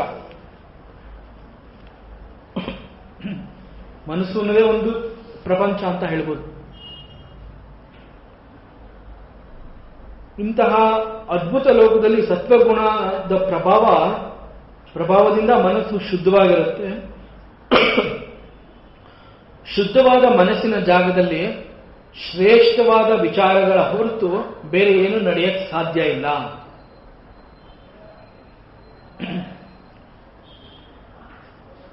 ಇಷ್ಟೊಂದು ಒಳ್ಳೊಳ್ಳೆ ವಿಶೇಷತೆಗಳು ಈ ಸತ್ವಗುಣದ ಬಗ್ಗೆ ಹೇಳಿದ ಮೇಲೆ ಅಲ್ಲಿ ಅಜ್ಞಾನ ಇಲ್ಲ ಅಂತ ವಿಚಾರ ಮಾಡಿದ್ವಿ. ಕೆಟ್ಟ ಯೋಚನೆಗಳು ಬರಕ್ ಸಾಧ್ಯನೇ ಇಲ್ಲ ಅಂತ ವಿಚಾರ ಮಾಡಿದ್ವಿ. ಸದಾ ಆನಂದಮಯವಾಗಿರುತ್ತೆ ಅಂತ ವಿಚಾರ ಮಾಡಿದ್ವಿ. ಸೊ ಇಷ್ಟು ಶ್ರೇಷ್ಠವಾದ ಸತ್ವಗುಣ ಮನುಷ್ಯನ ಹೇಗೆ ಬಂಧಿಸುತ್ತೆ ಹಾಗಾದರೆ? ಭಗವಂತ ಹೇಳ್ತಾನೆ, ಸುಖ ಸಂಘೇನ ಬದ್ನಾತಿ ಜ್ಞಾನ ಸಂಘೇನ ಚಾನಗ ಅಂತ ಹೇಳ್ತಾನೆ. ಇಲ್ಲಿ ಶ್ರೀಕೃಷ್ಣ ಪರಮಾತ್ಮ ಅರ್ಜುನನಿಗೆ ಅನಘ ಅಂತ ಹೇಳ್ತಾನೆ. ಈ ಶ್ಲೋಕದಲ್ಲಿ ಅವನ್ನ ಅನಘ ಅಂತ ಕರೀತಾನೆ. ಅನಘ ಅಂತಂದ್ರೆ ಯಾವ ಒಂದು ತಪ್ಪುಗಳನ್ನು ಮಾಡದೇ ಇರುವಂತಹ ವ್ಯಕ್ತಿ,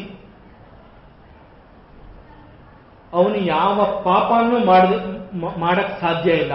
ಮಾಡಿಲ್ಲದೆ ಇರೋಂತಹವನು ಅನಗ ಅಂತಂದ್ರೆ ಆ ಅರ್ಥ ಬರುತ್ತೆ. ಅವನಿಂದ ತಪ್ಪು ನಡೆದಿರೋದಿಲ್ಲ ಮತ್ತು ಪಾಪರಹಿತ, ಯಾವ ಪಾಪ ಕೆಲಸಗಳನ್ನು ಮಾಡಿರೋದಿಲ್ಲ. ಅಂತಹವನನ್ನ ಅನಗ ಅಂತ ಕರೀತಾರೆ. ಸೊ ಅನಗ ಅನ್ನೋ ಹೆಸರಿನಿಂದ ಪರಮಾತ್ಮ ಅರ್ಜುನನ್ ಕರೆದಿದ್ದಾನೆ. ಯಾಕೆ ಅಂತಂದ್ರೆ ಅರ್ಜುನ ಸ್ವತಃ ಜ್ಞಾನಿ, ಒಬ್ಬ ಶೂರ, ಒಬ್ಬ ಧೀರ, ಮಹಾಬಾಹೋ. ಅವನು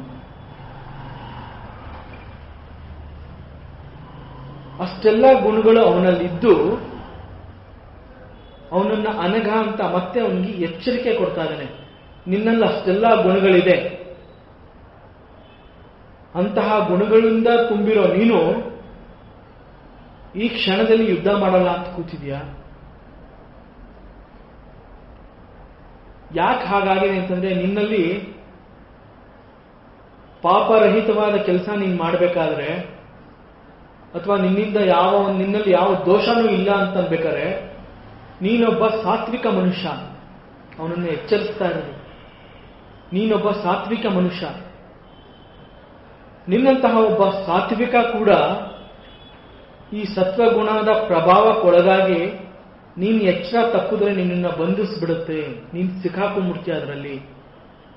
ಅದರಲ್ಲಿ ಸಿಕ್ಕಾಕೊಳ್ಳದೆ ಇರೋ ಹಾಗೆ ನೀನು ವರ್ತನೆ ಮಾಡಬೇಕು ಅಂತ ಒಂದು ಎಚ್ಚರಿಕೆ ಕೊಟ್ಟಿದ್ದಾನೆ.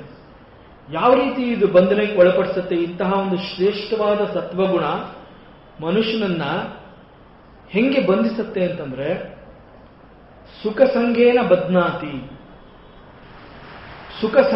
ಸುಖಸಂಗ ಅಂತಂದ್ರೆ ಯಾವಾಗ ಒಬ್ಬ ಮನುಷ್ಯನಲ್ಲಿ ಸತ್ವಗುಣಗಳೇ ತುಂಬಿದ್ದು ಅವನು ಮಾಡೋ ಎಲ್ಲ ಕೆಲಸಗಳು ಪ್ರಶಂಸೆಗೆ ಒಳಪಡುತ್ತೆ ಮತ್ತು ಅದ್ಭುತವಾದ ಫಲಗಳನ್ನೇ ಕೊಡ್ತಾ ಬರುತ್ತೆ. ಯಾವಾಗ ಮಾಡಿದ ಕೆಲಸದಿಂದ ಅಂತಹ ಅನುಭವ ಸಿಗತ್ತೆ, ಅಂತಹ ಅನುಭವದಲ್ಲಿ ಸುಖ ಇರುತ್ತೆ. ಸತ್ವಗುಣ ಪ್ರಭಾವಕ್ಕೆ ಒಳಗಾಗಿ ಒಬ್ಬ ಮನುಷ್ಯ ಮಾಡುವಂತಹ ಕೆಲಸ ಶ್ರೇಷ್ಠ ಮಟ್ಟದ್ದಾಗಿರುತ್ತೆ. ಶ್ರೇಷ್ಠ ಮಟ್ಟದ ಕೆಲಸ ಮಾಡಿದಾಗ ಅದರ ಫಲ ಕೂಡ ಅತ್ಯುತ್ತಮವಾಗಿರುತ್ತೆ. ಫಲ ಅತ್ಯುತ್ತಮವಾಗಿದೆ ಅಂತಂದ್ಮೇಲೆ ಅದರಲ್ಲಿ ಸುಖದ ಅನುಭವ ಇದೆ. ಸುಖದ ಅನುಭವನ ಅನುಭವಿಸಿದ ವ್ಯಕ್ತಿ ಮತ್ತೆ ಮತ್ತೆ ಅವನಿಗೆ ಗೊತ್ತಾಗದೆ ಅದೇ ಸುಖ ಬೇಕು ಅಂತ ಅದೇ ಕೆಲಸ ಮಾಡ್ತಾ ಇರ್ತಾನೆ. ಮಾಡೋ ಕೆಲಸ ಒಳ್ಳೆಯದೇ ಆದ್ರೂ ಸುಖನ್ನ ಅನುಭವಿಸಿರೋದ್ರಿಂದ ಮತ್ತೆ ಮತ್ತೆ ನನಗೆ ಅದೇ ಅನುಭವ ಬೇಕು ಅನ್ನೋದು ಅವನಿಗೆ ಗೊತ್ತಿಲ್ಲದಂತೆ ಮನಸ್ಸು ಅವನನ್ನ ಅಲ್ಲಿಗೆ ಕರ್ಕೊಂಡು ಹೋಗ್ಬಿಡುತ್ತೆ.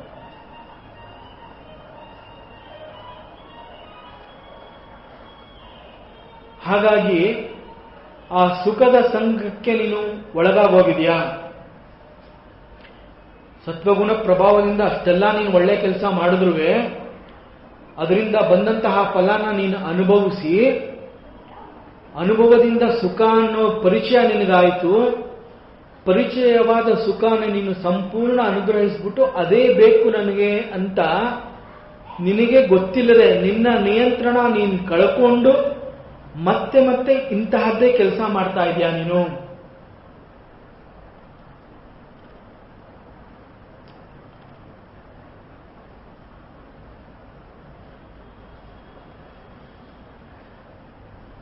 ಮತ್ತು ಜ್ಞಾನ ಸಂಗೇನ, ಜ್ಞಾನ, ಈ ಜ್ಞಾನ ಅನ್ನೋದು ಕೂಡ ಮನುಷ್ಯನಿಗೆ ಬೇಕು.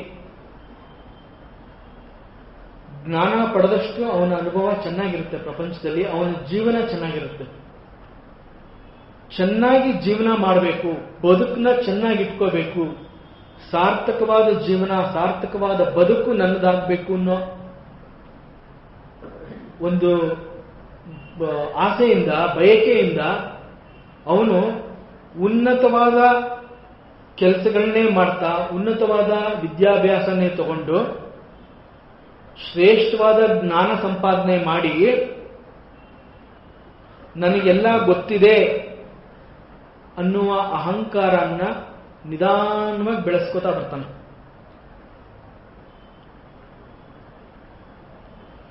ನನಗೆಲ್ಲ ಗೊತ್ತಿದೆ, ನನಗದು ಗೊತ್ತು, ಇಂತಹ ಜ್ಞಾನ ಗೊತ್ತು, ಇಂತಹ ವಿದ್ಯೆ ಗೊತ್ತು, ಎಲ್ಲ ನಾನು ತಿಳ್ಕೊಂಡ್ಬಿಟ್ಟಿದ್ದೀನಿ. ತಿಳ್ಕೊಂಡಿರೋದು, ಜ್ಞಾನ ಸಂಪಾದನೆ ಮಾಡಿರೋದು ಅದ್ಭುತ, ನಿಜ.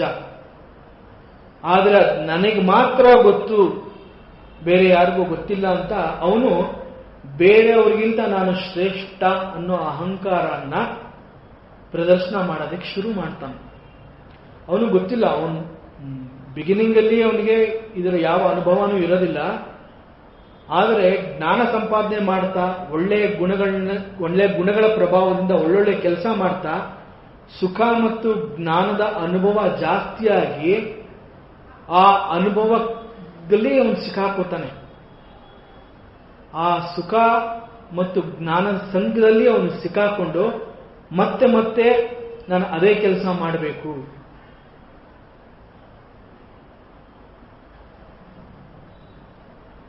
ಯಾವಾಗ ಇಷ್ಟಕ್ಕೆ ನಾವು ಲಿಮಿಟ್ ಮಾಡ್ಕೊಂಡ್ಬಿಟ್ರೆ, ಸತ್ವಗುಣನ ಮಾತ್ರ ನಾವು ಬೆಳೆಸ್ಕೋತೀವಿ ಅಂತಂದ್ರೆ ಅದಕ್ಕಿಂತ ಮುಂದಿನದು ಮತ್ತೊಂದು ಮೆಟ್ಲಿದೆ ಅನ್ನೋದು ನಮ್ಮ ಪರಿಚಯಕ್ಕೆ ಬರೋದೇ ಇಲ್ಲ. ನಾವು ಅಲ್ಲಿಗೆ ನಿಂತ್ಕೊಂಡ್ಬಿಡ್ತೀವಿ. ತಮೋ ಗುಣಕ್ಕಿಂತ ರಜೋಗುಣ ಶ್ರೇಷ್ಠ, ರಜೋಗುಣಕ್ಕಿಂತ ಸತ್ವಗುಣ ಶ್ರೇಷ್ಠ, ಸತ್ವಗುಣದಲ್ಲಿ ಎಲ್ಲವೂ ಇದೆ, ಸುಖ ಇದೆ, ಸಂತೋಷ ಇದೆ ಅಂತನ್ಬಿಟ್ಟು ನಾವು ಅದದೇ ಕೆಲಸ ಮಾಡಿಬಿಟ್ಟು ಅದನ್ನೇ ಅನುಭವಿಸ್ತಾ ಇರ್ತೀವಿ. ಅದಕ್ಕೂ ಮಿಗಿಲಾದ ಮತ್ತೊಂದು ಆನಂದ ಇದೆ ಅನ್ನೋ ಪರಿಚಯ ನಾವು ಮಾಡ್ಕೊಳಕ್ ಹೋಗೋದೇ ಇಲ್ಲ. ಅಷ್ಟರಲ್ಲೇ ನಾವು ಸಿಕ್ಕಾಕೋತೀವಿ. ಇದನ್ನೇ ಪರಮಾತ್ಮ ಹೇಳ್ತಾನೆ, ಜ್ಞಾನ ಸಂಘ ಮತ್ತು ಸುಖ ಸಂಘದಿಂದ ನೀನು ಬಂಧನಕ್ಕೆ ಒಳಗಾಗೋ ಚಾನ್ಸಸ್ ಇದೆ. ನೀನು ಅಲ್ಲಿಗೆ ನಿಲ್ಲಬೇಡ, ಅದನ್ನ ಮೀರಿ ಬೆಳಿ, ಸತ್ವಗುಣನ ಮೀರಿ ಬೆಳಿ ನೀನು ಅಂತ ಹೇಳ್ತಾನೆ ಕೃಷ್ಣ ಅರ್ಜುನನಿಗೆ.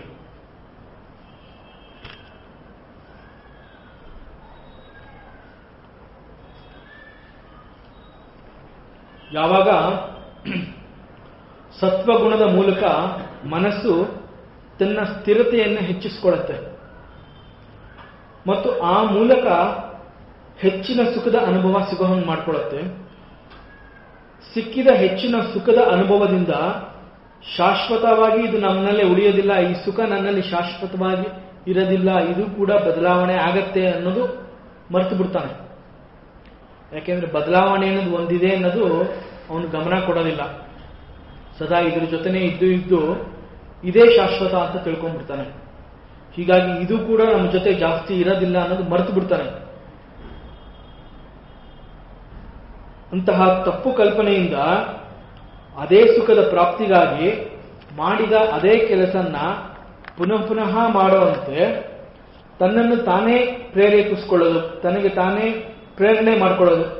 ಮತ್ತೆ ಅದನ್ನೇ ಮಾಡೋಣ, ಬಹಳ ಚೆನ್ನಾಗಿದೆ, ಮತ್ತೆ ಅದನ್ನೇ ಮಾಡೋಣ. ಆ ರೀತಿ ಅದೇ ಸುಖಕ್ಕಾಗಿ ಅದರಲ್ಲೇ ಬಂದಿಯಾಗೋಗ್ತಾನೆ. ಅದನ್ನ ಭಗವಂತ ಹೇಳಿರೋದು. ಉದಾಹರಣೆಗೆ, ಒಬ್ಬ ವಿಜ್ಞಾನಿ ಇರ್ಬೋದು, ಅಥವಾ ಒಬ್ಬ ಚಿತ್ರಕಾರ ಇರ್ಬೋದು, ಅಥವಾ ಒಬ್ಬ ದೊಡ್ಡ ಡಾಕ್ಟರ್ ಇರ್ಬೋದು. ಅವರುಗಳು ತಮ್ಮ ಜ್ಞಾನದಲ್ಲಿ ಮತ್ತು ಪ್ರೊಫೆಷನಲ್ಲಿ ತುಂಬಾ ಎತ್ತರದ ಸ್ಥಾನ ಹೊಂದಿರ್ತಾರೆ. ಒಬ್ಬ ವಿಜ್ಞಾನಿ ದೇಶಕ್ಕೆ ಸೇವೆ ಮಾಡ್ತಾ ಕೊಡುಗೆಗಳನ್ನ ಕೊಟ್ಟು ಸದಾಕಾಲ ಅವನಾಯ್ತು, ಅವನು ಪ್ರಯೋಗಶಾಲೆ ಆಯಿತು. ಹಸಿವೆ ಆದಾಗ ಬಂದು ಒಂದು ತುತ್ತು ಊಟ ಮಾಡಿ ಮಲಗಿಬಿಡೋದು ಅಷ್ಟೇ. ಒಬ್ಬ ಡಾಕ್ಟ್ರು ಅಷ್ಟೇ, 24 ಗಂಟೆನಲ್ಲಿ 18-20 ಗಂಟೆ ಕಾಲ ಆಪರೇಷನ್ನು, ಹಾಸ್ಪಿಟಲ್ಲು, ಸಂಪಾದನೆ ಅಷ್ಟೇ ಅವನ ಸುಖ ಅಂತ ತಿಳ್ಕೊಂಡ್ಬಿಡ್ತಾನೆ.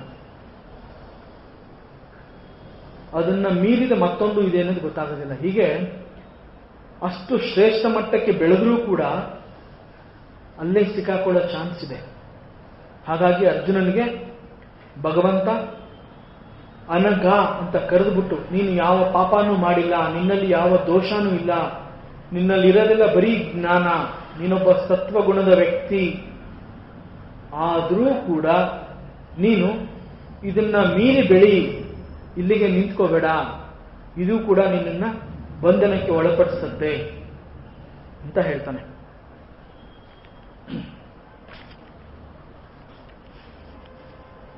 ಹಾಗಾದ್ರೆ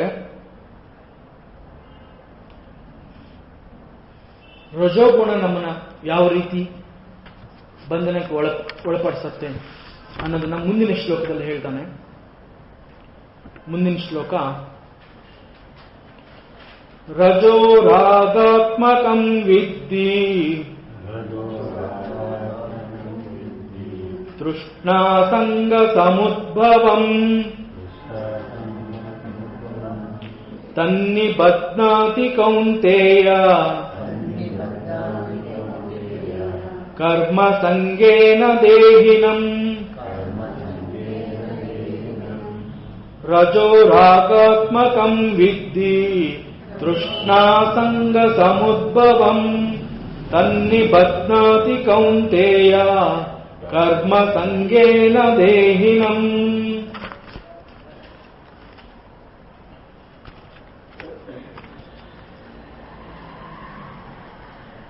ಈ ಶ್ಲೋಕದ ಅರ್ಥ, ರಜೋಗುಣ ರಾಗರೂಪವಾಗಿರುವುದು, ಅದು ಬಯಕೆ ಮತ್ತು ಆಸೆಗಳು, ಸದಾ ಆಸಕ್ತಿ, ಇವುಗಳಿಗೆ ಕಾರಣ ಅಂತ ತಿಳ್ಕೋ. ಲೈ ಕೌಂತೆಯ, ಅದು ದೇಹಿಯನ್ನು ಅಂತಂದ್ರೆ ನಿನ್ನನ್ನು ಕರ್ಮಸಂಗದಿಂದ ಕಟ್ಟಿಹಾಕತ್ತೆ ಅಂತ ಹೇಳ್ತಾನೆ.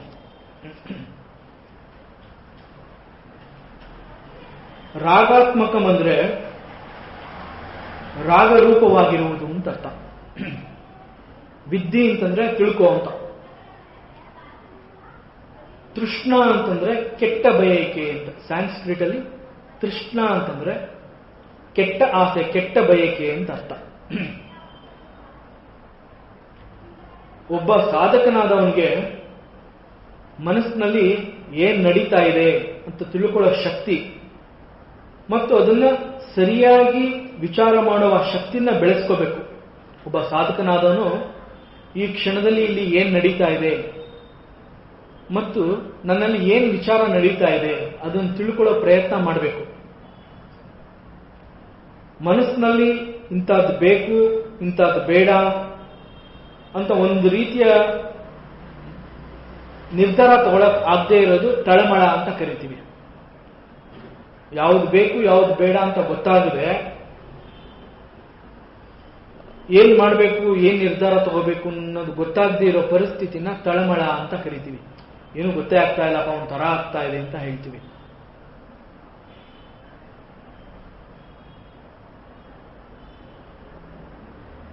ಆದ್ರಿಂದ ಅವನು ಮನಸ್ಸನ್ನ ಅವಾಗವಾಗ ನೋಡ್ಕೋಬೇಕು. ಏನ್ ನಡೀತಾ ಇದೆ ವಿಚಾರ, ಮನಸ್ಸು ಹೇಗಿದೆ, ಎಲ್ಲಿದೆ, ಏನ್ ವಿಚಾರ ನನ್ನ ಮನಸ್ಸಿಗೆ ಈಗ ಬಂದಿದೆ, ನಾ ಏನ್ ಮಾಡ್ತಾ ಇದ್ದೀನಿ ಅದನ್ನು ತಿಳ್ಕೋಬೇಕು.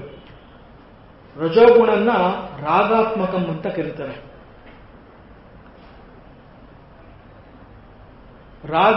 ರಾಗರೂಪ ಅಂತಂದ್ರೆ ಏನು ಹಾಗಾದ್ರೆ?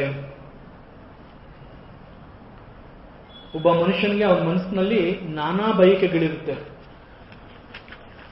ಬೇಕಾದಷ್ಟು ಆಸೆಗಳಿರುತ್ತೆ. ಬೇಕಾದಷ್ಟು ಆಸೆಗಳು ಮತ್ತು ಇಂಥದ್ದು ಬೇಕು ಅನ್ನೋ ಬಯಕೆಗಳೇ ರಜೋಗುಣದ ಮುಖ್ಯ ಲಕ್ಷಣ. ಯಾವ ತರ ಆಸೆ ಅಂತಂದ್ರೆ,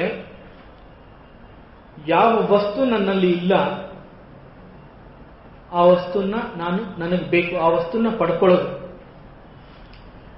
ನನ್ನಲ್ಲಿ ಯಾವುದಿಲ್ಲ ಅದು ನನಗೆ ಬೇಕು, ಅದರ ಪೂರ್ವಾಪರ ಗೊತ್ತಿಲ್ಲ, ಅದು ಏನು, ನನಗೆ ಅದರಿಂದ ಎಷ್ಟು ಮಟ್ಟಿಗೆ ಉಪಯೋಗ ಇದೆ, ನನಗೆ ನಿಜವಾಗ್ಲೂ ಅದು ಬೇಕಾ, ಅದೇನೂ ಗೊತ್ತಿಲ್ಲ. ಆದ್ರೆ ಅದು ನನ್ನ ಹತ್ರ ಇಲ್ಲ, ಅದರಿಂದ ಅದು ನನಗೆ ಬೇಕು. ಇದು ರಜೋಗುಣದ ಮುಖ್ಯ ಲಕ್ಷಣ. ಮತ್ತು ನನ್ನ ಹತ್ರ ಇಲ್ಲದೆ ಇರುವಂತಹ ವಸ್ತುನ ನಾನು ಪಡ್ಕೋಬೇಕಾದ್ರೆ ನಾನು ಏನ್ ಬೇಕಾದ್ರೂ ಮಾಡಕ್ಕೆ ನಾ ರೆಡಿ ಅನ್ನೋ ನಿರ್ಧಾರಕ್ಕೆ ಬರೋದು. ಆ ವಸ್ತುವನ್ನ ಸಂಪಾದನೆ ಮಾಡೋ ಮಟ್ಟದಲ್ಲಿ ಅದು ಬೇಕೇ ಬೇಕು ಅಂತ ತೀರ್ಮಾನ ಆದ್ಮೇಲೆ ಅದನ್ನು ಪಡ್ಕೊಳ್ಳೋ ಸಲುವಾಗಿ ನಾನು ಈ ಮನಸ್ಸು ಮತ್ತು ದೇಹನ್ನ ಯಾವುದೇ ಕೆಲಸ ಮಾಡೋದಕ್ಕೆ ಪ್ರೇರೇಪಿಸುವುದು. ನಾನು ಮಾಡುವಂತಹ ಕೆಲಸದಿಂದ ಆ ವಸ್ತು ನನಗೆ ಬರುತ್ತೆ. ಆ ವಸ್ತು ನನಗೆ ಬರಬೇಕಾದ್ರೆ ನಾನು ಮಾಡೋ ಕೆಲಸದಿಂದ ಬೇರೆಯವರಿಗೆ ಅನಾನುಕೂಲ ಆಗ್ತಾ ಇದೆಯಾ ಅಥವಾ ಅನುಕೂಲ ಆಗ್ತಾ ಇದೆಯಾ, ಬೇರೆಯವ್ರಿಗೆ ಅದರಿಂದ ತೊಂದರೆ ಆಗ್ತಾ ಇದೆಯಾ, ಅದು ಯಾವ ವಿಚಾರನೂ ಮಾಡೋದಿಲ್ಲ. ಒಟ್ಟಿನಲ್ಲಿ ನನಗೆ ಅದು ಬೇಕು. ಇದು ರಜೋಗುಣದ ಮುಖ್ಯ ಲಕ್ಷಣ. ಮತ್ತು ರಾಗಾತ್ಮಕ ಅಂತಂದ್ರೆ ಈ ಅರ್ಥ. ಮತ್ತು ಇನ್ನೊಂದು ಅರ್ಥ ಇದೆ ರಾಗ ಅಂತಂದ್ರೆ, ರಂಜನಾ ರಾಗ ಅಂತ ಕರೀತಾರೆ. ರಂಜನ ಅಂತಂದ್ರೆ ಅನೇಕ ಬಣ್ಣಗಳು, ವರ್ಣಗಳು ಅಂತ ಕರಿತೀವಿ. ಬಣ್ಣಗಳು ಅಂತಂದ್ರೆ ನಾವು ಸಾಮಾನ್ಯವಾಗಿ ಮಾತಾಡ್ತೀವಲ್ಲ, ಈ ಬಣ್ಣದ ಮಾತಾಡಿ ನನ್ನನ್ನು ಇದ್ ಮಾಡ್ಬೇಡಪ್ಪ, ನನ್ನನ್ನು ಸಿಕ್ಕಾಕಿಸ್ಬೇಡ, ಈ ಬಣ್ಣದ ಮಾತುಗಳೆಲ್ಲ ಬೇಡ ಅಂತ ನಾವು ಹೇಳ್ತೀವಿ. ಅಂತಂದ್ರೆ ಏನು, ಮಾತಿನಲ್ಲಿ ಏನು ಬಣ್ಣ ಇರೋದಿಲ್ಲ, ಅಟ್ರಾಕ್ಷನ್, ಅವನು ಮಾತಾಡೋ ರೀತಿಗೆ ನಾನು ಆಕರ್ಷಣೆಗೆ ಒಳಗಾಗ್ತೀನಲ್ಲ, ಅದನ್ನ ಇಲ್ಲಿ ಬಣ್ಣ ಅಂತ ಕರಿತೀವಿ. ಹಾಗಾಗಿ ಬಣ್ಣ ಅಂತಂದ್ರೆ ಆಕರ್ಷಣೆಗೆ ಒಳಗಾಗೋದು, ಬೇರೆಯ ಒಂದು ವಸ್ತುವಿನ ಆಕರ್ಷಣೆಗೆ ನನ್ನನ್ನು ಸಂಪೂರ್ಣವಾಗಿ ಅದಕ್ಕೆ ಕೊಟ್ಟುಬಿಡೋದು. ಆ ವಸ್ತುವಿಗೆ ನಾನು ಸರೆಂಡರ್ ಆಗೋಗೋದು, ಅದು ನನಗೆ ಬೇಕು, ಆ ವಸ್ತುವಿನ ಆಕರ್ಷಣೆಗೆ ನಾನು ಒಳಗಾಗೋದು. ಇದನ್ನ ರಾಗರೂಪಕ ಅಂತ ಕರಿತೀವಿ.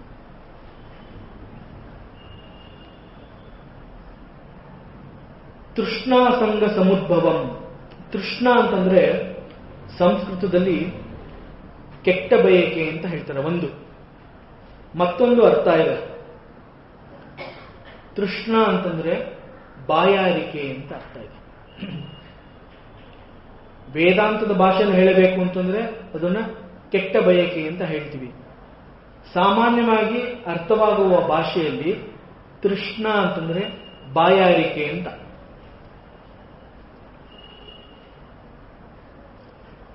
ಬಾಯಾರಿಕೆ ಅಂತಂದ್ರೆ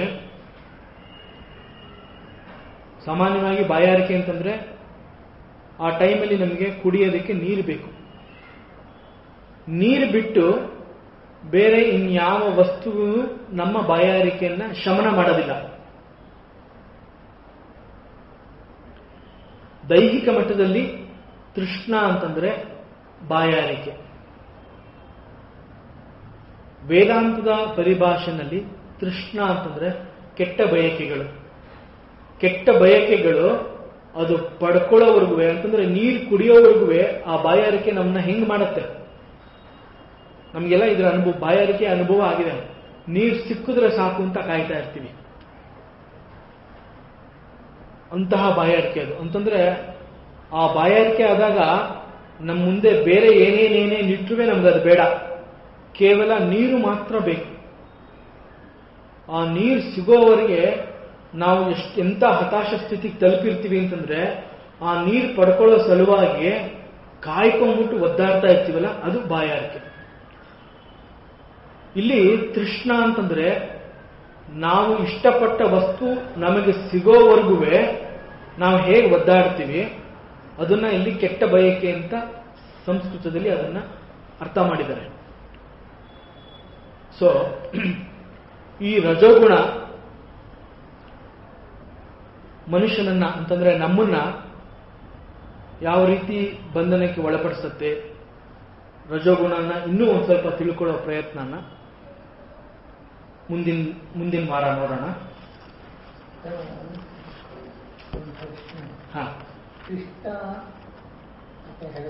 ಕೃಷ್ಣ ಕೃಷ್ಣ ಅಂದ್ರೆ ಹೆಸರಿಟ್ಟವರೆಲ್ಲ ಬಾಯಾರಿಕೆಗೆ ಅಂತ.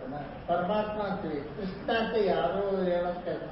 ಕೃಷ್ಣ ಅನ್ನೋದು ತುಂಬಾ ಕಠಿಣ. ಕೃಷ್ಣ ಆಗಿದೆ ಬಾಯಾರಿಕೆ. ಕೃಷ್ಣ ಅಂತಂದ್ರೆ ಬಾಯಾರಿಕೆ ಒಂದು ಅರ್ಥದಲ್ಲಿ. ಸಂಸ್ಕೃತದಲ್ಲಿ ಅದನ್ನ ಅರ್ಥ ಮಾಡ್ಬೇಕಾದ್ರೆ ಕೃಷ್ಣ ಅಂತಂದ್ರೆ ಆಕರ್ಷಣೆ ಅಂತ. ಕೃಷ್ಣ ಅಂತಂದ್ರೆ ಆಕರ್ಷಣೆ ಅಂತ. ಕೃಷ್ಣ ಅನ್ನೋ ಪದನ್ನ ಬಿಡಿಸ್ತಾ ಹೋದ್ರೆ ಅರ್ಜುನ ಗುರು ಕೃಷ್ಣ. ಹೌದು, ನಾನು ಕೃಷ್ಣ ಹೇಳಿಲ್ಲ, ಇಲ್ಲಿ ತೃಷ್ಣ ಹೇಳಿದ್ದು. ತೃಷ್ಣ ಅಂತ ನಾ ಹೇಳ್ತಾ ಇದ್ದೆ, ಕೃಷ್ಣ ಅಂತ ಹೇಳಿಲ್ಲ. ತೃಷ್ಣ ಸಂಘ ಸಮುದ್ಭವಂ. ತೃಷ್ಣ ಸಂಘ, ಕೃಷ್ಣ ಅಲ್ಲ, ತೃಷ್ಣ. ಟಿ. ಅಷ್ಟು ಇದಾಗಿ ಎಲ್ಲ ಕೃಷ್ಣ ಕೃಷ್ಣ ಅಂದ್ರೆ ಇಲ್ಲ, ಕೃಷ್ಣ ಕೃಷ್ಣ. ಜೈ ಜೈ ವಿಠಲೆ ಹರಿನಾರಾಯಣ, ಪಾಂಡುರಂಗ ವಿಠಲೆ ಹರಿನಾರಾಯಣ, ಪುರಂದರ ವಿಠಲೆ ಹರಿನಾರಾಯಣ, ಹರಿನಾರಾಯಣ ಭಜೋ ನಾರಾಯಣ, ಭಜೋ ನಾರಾಯಣ ಶ್ರೀಮನ್ನಾರಾಯಣ, ಶ್ರೀಮನ್ನಾರಾಯಣ ಸತ್ಯನಾರಾಯಣ, ಜೈ ಜೈ ವಿಠಲೆ ಹರಿನಾರಾಯಣ, ಪಾಂಡುರಂಗ ವಿಠಲೆ ಹರಿನಾರಾಯಣ, ಪುರಂದರ ವಿಠಲೆ ಹರಿನಾರಾಯಣ,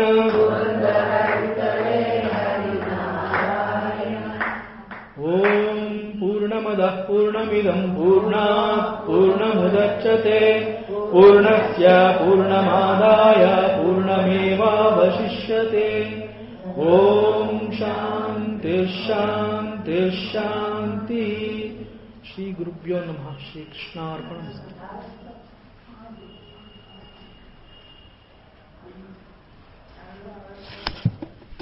ನಾಳೆ ಅಮ್ಮ ಅವ್ರು ಬರ್ತಾರೆ.